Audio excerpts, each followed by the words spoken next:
What's going on, guys? It's me, Zach, bringing you guys another fantasy football video. In this one, I'm going to go over a couple players that I think you should be looking to buy low and sell high on ahead of Week 10 in the NFL.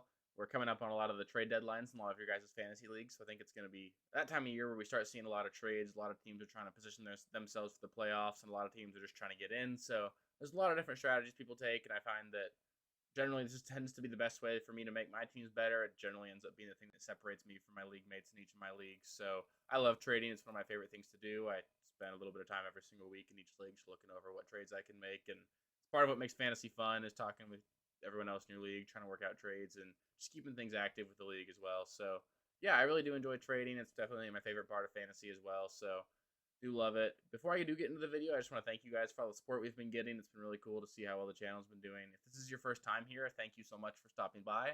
I hope you like the video. If you do, please do give it a thumbs up. It helps me know that I'm doing a good job and really helps the YouTube algorithm. And then as well, if you haven't subscribed to the channel, please do. So you can click the notification bell so you get notifications when I put new videos out. I do 3 videos every single week and just here to have fun and help you guys win your fantasy league. So yeah, with that, let's get into the first player.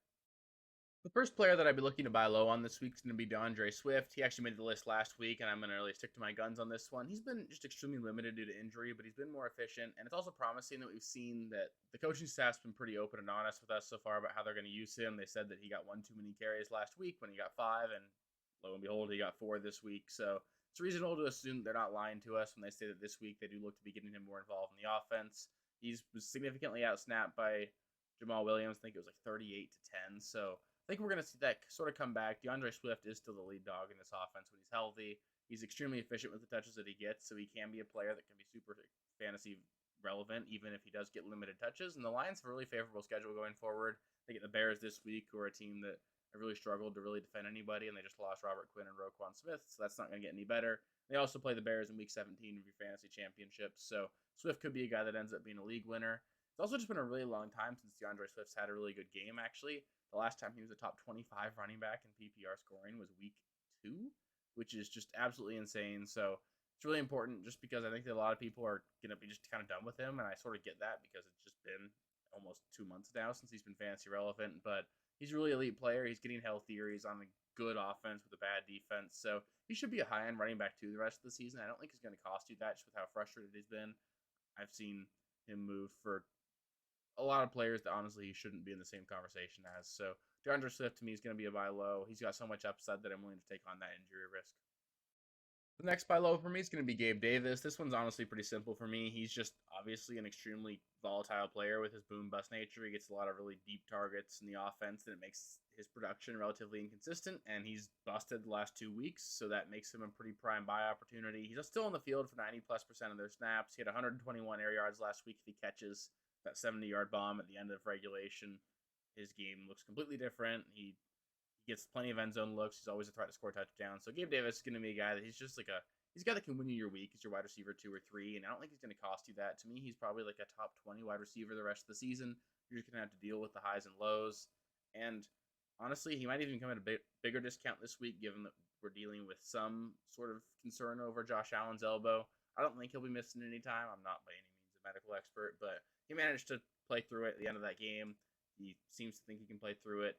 Maybe they'll take it easy on him and give him a week off or something. But Gabe Davis is still going to be a highly efficient player. Case Keenum's a respectable backup, so they could still perform okay, even if Josh Allen does miss a game or two. So Gabe Davis is going to be a guy that's going to have some week winning performances down the stretch, and I want those to be on my roster rather than someone else's.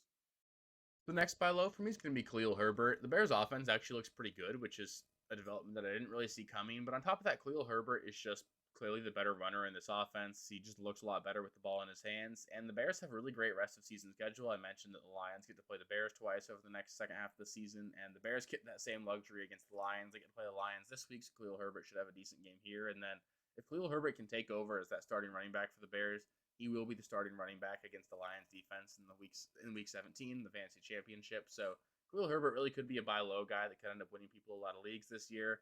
And the Bears have every single reason to get Herbert more involved in the offense.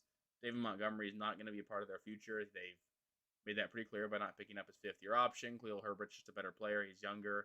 The Bears aren't looking to win anything this year. I don't think that they really should be looking like that. They're 3-6. They've shown a lot of promising signs, but there's no reason for them to think they're a contender this year. So it makes sense for them to see more what they have in KHALIL HERBERT and look towards the future. And I think they'll do that as the season progresses. So KHALIL HERBERT's going to be a guy that gets a lot of run. He's going to be really effective with it, and he's going to have plenty of scoring opportunities in what looks to be a better Bears offense. So I really like KHALIL HERBERT. I think he's going to be like a low end running back 2 rest of season, but I think he'll get better and better as each week goes on. So I think we could end up seeing him as like a top 15 running back towards the last 3 or 4 weeks of the season, and I don't think he's going to have to cost that at all for you. So look to buy KHALIL HERBERT this week. Another buy low for me this week's going to be Russell Wilson. I get that this one's a bit of a bold take, and I think that it's relatively questionable as well. But if you're really hurting at quarterback, if you've been starting Matthew Stafford, Aaron Rodgers, Tom Brady, Kirk Cousins, that kind of quarterback, I think that Russell Wilson could be a guy that really does step up over the second half of the season. The Broncos have a really fantasy-friendly schedule down the stretch. The next 3 weeks are against the Titans, who just gave up almost 500 passing yards to Patrick Mahomes. And then they get the Panthers and the Raiders in their next 2 weeks. So there's plenty of opportunity for this team to really bounce back. And then after that, they get to play their division a lot. They get to play the Chargers and Chiefs 3 times left still in the rest of the season. So there's gonna be a lot of high-scoring games going forward. And on top of that, the Broncos actually looked a lot better on offense the second half of their Week 8 game. I know that it was against the Jaguars, but it's promising to see them take a little bit of momentum into their bye. So they could come out looking just a lot better on offense. And on top of that, the Broncos traded Bradley Chubb at the trade deadline, so their defense should be a little bit worse. And in general, when teams' defenses get worse, they need to look to score more points over the course of a game. So there's reason to believe that this Broncos offense could find themselves trailing a little bit more, especially when they play those better offenses. And Russell Wilson's going to have to put up points. So I think Russell Wilson could be a guy that could sort of right the ship for you at the quarterback position if you've been struggling. And I don't think he's really going to cost you anything. I think anybody that has him is either thinking about dropping him or maybe they already even have. So go see if you can get Russell Wilson. I don't think he's really going to cost you anything, and I think he could be a top 8 or 9 quarterback the rest of the season. So the first sell high for me this week is going to be Raheem Mostert. He saw a near 50-50 split with Jeff Wilson in Jeff Wilson's first week in Miami, and that's really concerning just because we generally see players get their lowest workload in their first week with a new team, and I think it's reasonable to assume that Jeff Wilson honestly might end up being the starter here. He looked better, and he also definitely profiles as the more pass catcher.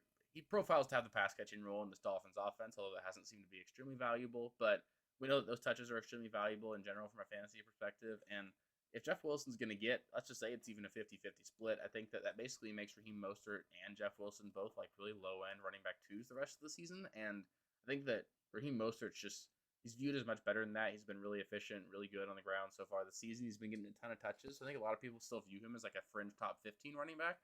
I don't think you're going to have to pay that.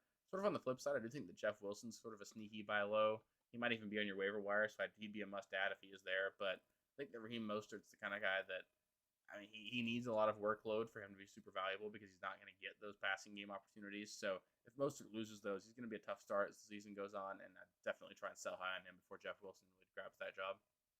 So the next sell high for me is going to be MECOLE HARDMAN. This one's pretty easy for me. He is coming off of 4 straight games with 10-plus fantasy points and half PPR scoring, so that is relatively surprising. But these games have been extremely touchdown dependent. I think he's got 4, maybe even 5 total touchdowns over the last 2 games.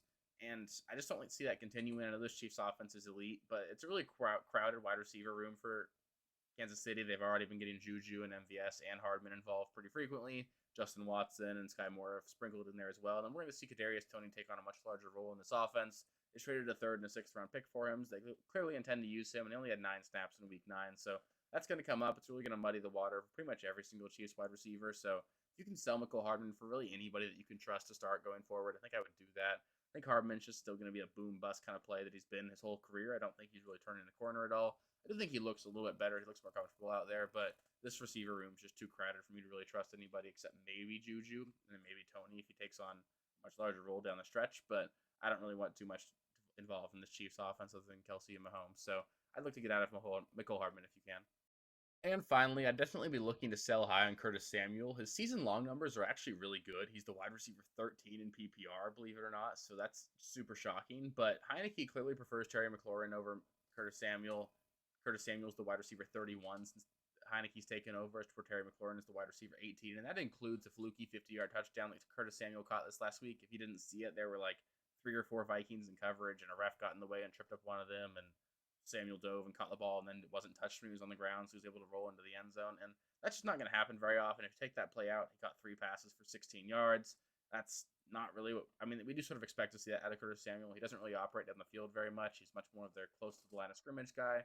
And Washington's going to get Jahan Dotson back in a week or 2 here, so there may be even less opportunities for him. Maybe things turn around if Carson Wentz comes back and takes the job from Heineke. But I mean, Heineke's 3-1 as a starter. He probably should have beat the Vikings this last week. So I bet the Washington Commanders do sort of stick with Heineke. I'd be shocked to see them turn it over to Wentz. And as long as Heineke's the quarterback, I think you can really only trust Terry McLaurin in this offense. So if you can trade Curtis Samuel, sell them on that wide receiver 13 so far, he's not going to be anywhere near that. He's probably going to be like a mid wide receiver 30s, low end wide receiver 3 the rest of the season. I'm not ever really going to feel that comfortable starting him. Thank you guys for watching. If you haven't already, please be sure to subscribe to the channel, like the video, check out these other videos here if you haven't. If you want more content, please feel free to follow me on Twitter at RealSteelFFB. I'll be more active on there as the season goes on. Thanks. Catch you later.